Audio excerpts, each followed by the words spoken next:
भीड़ भाड़ से अलग होकर जब भी कोई इंसान अपने साथ अकेले में समय बिताता है, तभी उसके दिमाग में नाना प्रकार की चिंताएं जन्म लेने लगती हैं। मनुष्य की प्रवृत्ति ही ऐसी है कि वो ज्यादातर समय नकारात्मक ही सोचता है। अपने लक्ष्य को कैसे प्राप्त किया जाए, ये सोचने की जगह वो ये सोचता है कि अगर लक्ष्य पूरा नहीं हुआ तो मैं क्या करूंगा। और इस प्रकार की नकारात्मक विचारधारा के कारण जीवन परांत डर डर कर जीता रहता है। अगर पूरी बुद्धिमानी और सजगता के साथ इस डर को समझाना जाए तो यही डर इंसान के पतन का कारण बनता है। ऐसा मनुष्य जो खुद पर शक करता है, खुद पर संदेह करता है, भला वो कैसे सफल हो सकता है। लेकिन बुद्धिमानी से अगर इस डर का उपयोग किया जाए तो यही डर उसकी सबसे बड़ी ताकत बन सकता है। काश केवल एक बार उसने खुद पर विश्वास किया होता तो उसे मालूम होता है कि उसके डर में ही उसकी ताकत का रहस्य छुपा हुआ है। ये कहकर सन्यासी चुप हो गया और चुपचाप अपने कदमों पर ध्यान लगाते हुए जंगली घास पे से आगे बढ़ने लगा। संध्या का समय था। सन्यासी और एक लकड़हारा जंगल में से होकर गांव की तरफ निकल रहे थे। सन्यासी के ये शब्द लकड़हारे को कुछ समझ में नहीं आए। वो सोच रहा था कि डर में ताकत कैसे हो सकती है। डर तो आदमी को कमजोर बनाता है। अपने मन की उत्सुकता को जब वह काबू नहीं कर सका तो उसने सन्यासी से पूछा कि महात्मा, ना आप ये क्या कह रहे हैं कि डर में ताकत होती है? डर तो आदमी को कमजोर बनाता है। उसे तो अपना डर दूर करना चाहिए। करारा अपनी बात पूरी कर पाता उससे पहले ही उसे एक शेर की दहाड़ सुनाई दी। शेर की गर्जन सुनकर लकड़हारे का रोम रोम कांप गया। उसके कान खड़े हो गए। जंगल से आती एक एक आहट उसे साफ सुनाई दे रही थी। उसके कदम वहीं पर जम गए थे, वो भी नहीं पा रहा था। उसे पता था कि थोड़ी सी हरकत उसकी जान जोखिम में डाल सकती है।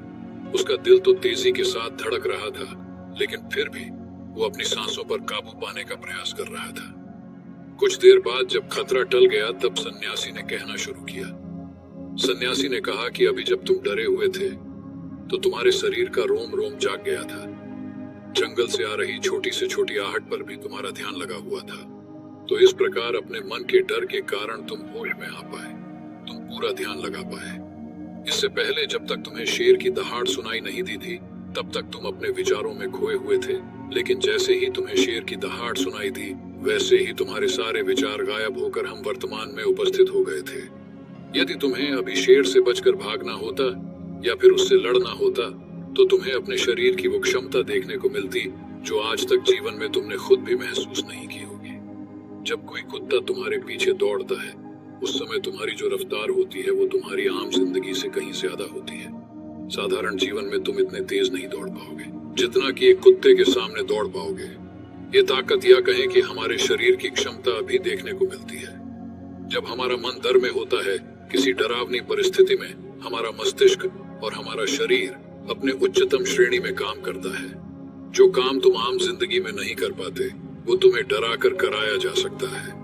जहां पर भी तुम्हें डर का एहसास होता है वहीं पर तुम्हारी इंद्रियां पूर्ण रूप से सक्रिय हो जाती है। तुम्हारे कानों की सुनने की क्षमता तेज हो जाती है, दृष्टि एकटक हो जाती है, पूरी सजग हो जाती है, सक्रियता बढ़ जाती है। और जैसे जैसे वो डर खत्म होता है वैसे वैसे तुम सुप्त अवस्था में चले जाते हो। तुम सो जाते हो और तुम्हारी इंद्रिय फिर से आराम की स्थिति में चली जाती है। सन्यासी ने लकड़हारे से कहना जारी रखा कि परीक्षा से दिन पहले जो याद करने की तुम्हारी गति होती है वो साधारण याद करने की क्षमता से कहीं तेज होती है। सिर्फ एक बार याद किया हुआ तुम्हें परीक्षा के समय याद रह जाता है और तुम जानते हो कि ये सब परीक्षा के डर से ही होता है।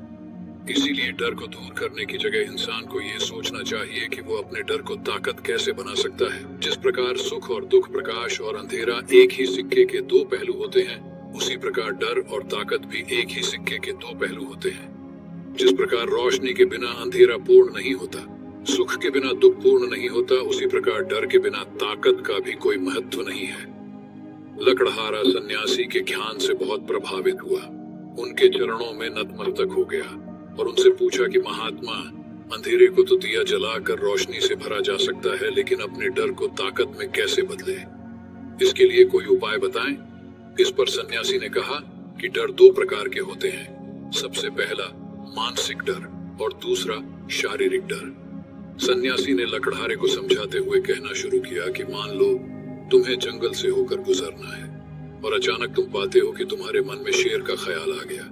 अभी तक प्रत्यक्ष रूप में शेर तुम्हारे सामने नहीं आया है ना, उसकी दाढ़ सुनाई दिए मतलब दूर दूर तक कोई अंदेशा नहीं है कि जंगल में शेर मौजूद है, लेकिन शेर का ख्याल आने से तुम्हारे मन में एक डर पनप गया।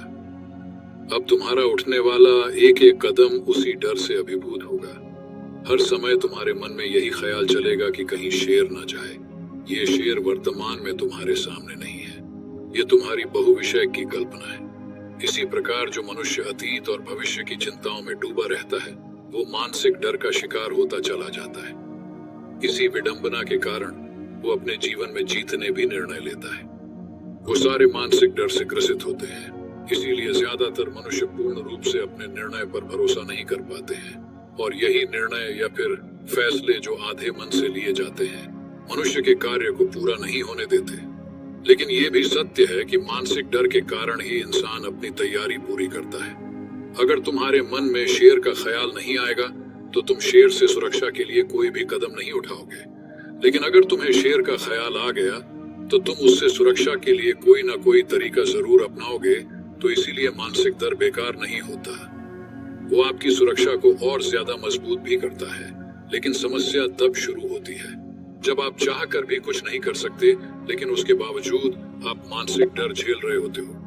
उदाहरण के लिए कुछ मनुष्य हमेशा ये सोचते रहते हैं कि उन्हें कोई बीमारी ना हो जाए, कहीं उनके साथ कोई दुर्घटना घट जाए, कहीं उनके साथ कोई धोखा ना कर दे। लेकिन इन सब घटनाओं पर उनका कोई जोर नहीं होता है, ये उनके हाथ में नहीं होता है। अगर दुर्घटना होनी होगी तो होगी ही, अगर बीमारी होनी होगी तो होगी ही।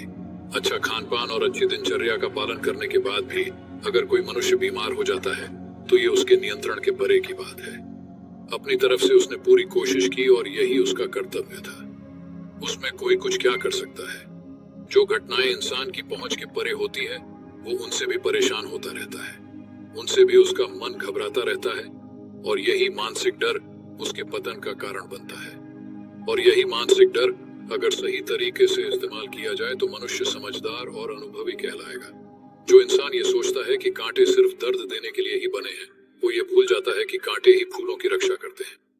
इसी प्रकार एक ज्ञानी मनुष्य किसी भी चीज का उपयोग अपने सकारात्मक तरीके से कर सकता है, लेकिन एक अज्ञानी मनुष्य है अपनी अज्ञानतावश उन चीजों को भी छोड़ देता है जो उसके लिए उपयोगी होती है। विवेकशील मनुष्य फेंके गए पत्थरों का भी महल खड़ा कर लेता है, लेकिन एक वैज्ञानिक मनुष्य उन पत्थरों को दूसरों पर फेंकता रहता है। अगर किसी मनुष्य को अपने मानसिक डर को ताकत में बदलना है तो उसके कुछ नियम हैं, कुछ उपाय हैं। सबसे पहला उपाय अपने विचारों का निरीक्षण। अगर हम अपने जीवन में अपने विचारों का निरीक्षण करेंगे तो हम पाएंगे कि ज्यादातर विचार हमारे काल्पनिक होते हैं, और इसीलिए जो डर उन विचारों के कारण पनपता है वो भी काल्पनिक होता है।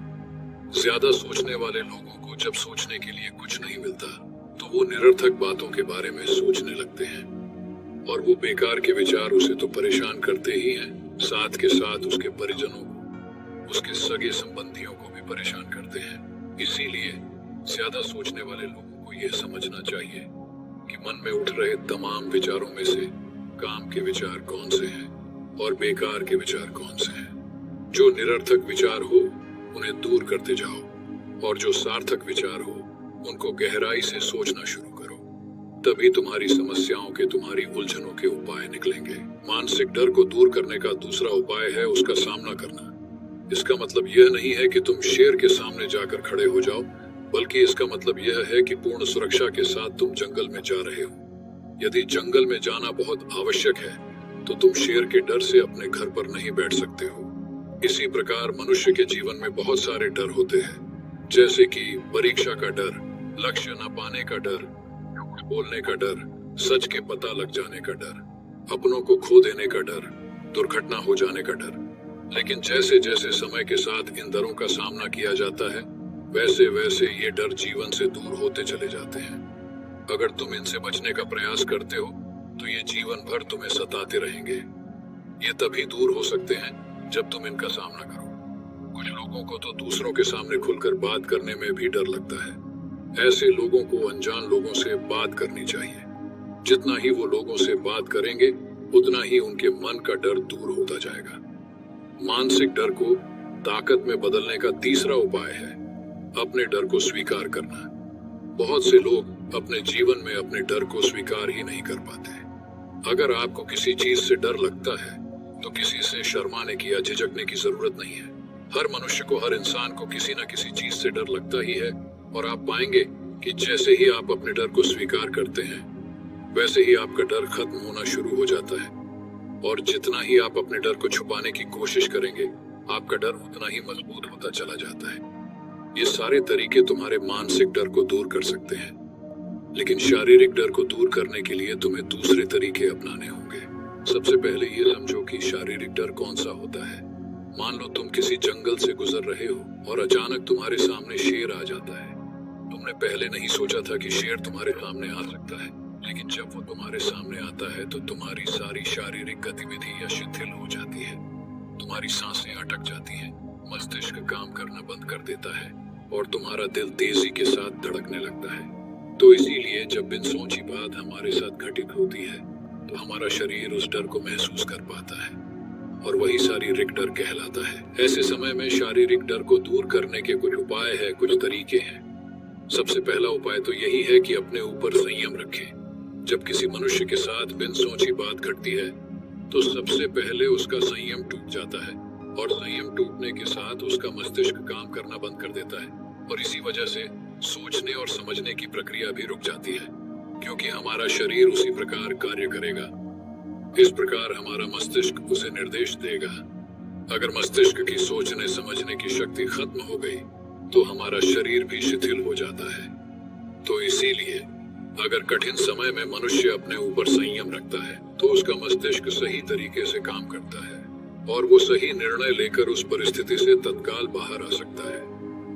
यहाँ पर दूसरा उपाय समझने का ये है कि जीवन में कुछ भी घटित हो सकता है। जीवन बड़ा चमत्कारिक होता है, वो हमारी सोच के अनुरूप नहीं चलता, बल्कि उसमें कुछ भी हो सकता है, और यही जीवन की खूबसूरती होती है। अगर आपको आज ही पता चल जाए कि आने वाले 10 साल तक अब क्या कर पाएंगे तो आपकी जीवन में से रुचि खत्म हो जाएगी। लेकिन अगर जीवन एक रहस्यमयी किताब की तरह बना रहेगा तो आप अपने जीवन से कभी नहीं थकेंगे। आपका जीवन आपको आश्चर्यचकित करता रहेगा। इसीलिए यह समझो कि जीवन में कुछ भी घटित हो सकता है, तुम्हारी सोच से परे भी घटित हो सकता है। इसीलिए कुछ अनुमान मत लगा लेना किसी सोच को लेकर। सन्यासी ने अपनी बात खत्म करते हुए कहा कि इन तरीकों से तुम अपने मानसिक और शारीरिक डर को दूर कर सकते हो और आनंद से भरा हुआ जीवन जी सकते हो। तो दोस्तों, कैसी लगी ये कहानी आपको कमेंट सेक्शन में कमेंट करके जरूर बताना, और साथ ही अपने दोस्तों के साथ भी शेयर करें ताकि उन्हें भी कुछ सीखने को मिले। धन्यवाद। नमो बुद्धाय।